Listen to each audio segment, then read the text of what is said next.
apple cinnamon pork chops. You want some?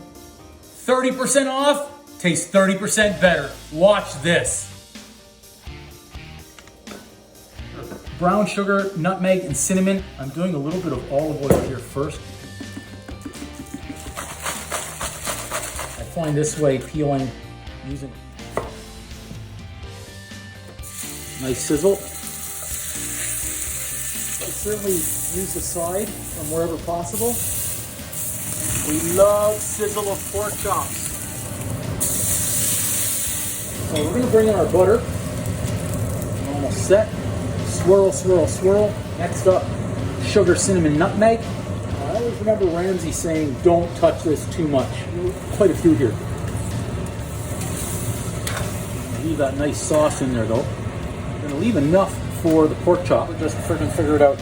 I had some fresh almonds that I wanted.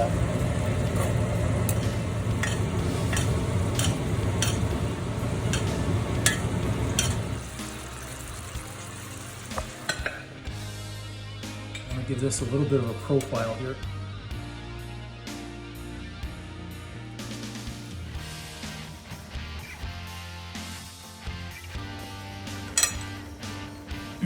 Oh my goodness.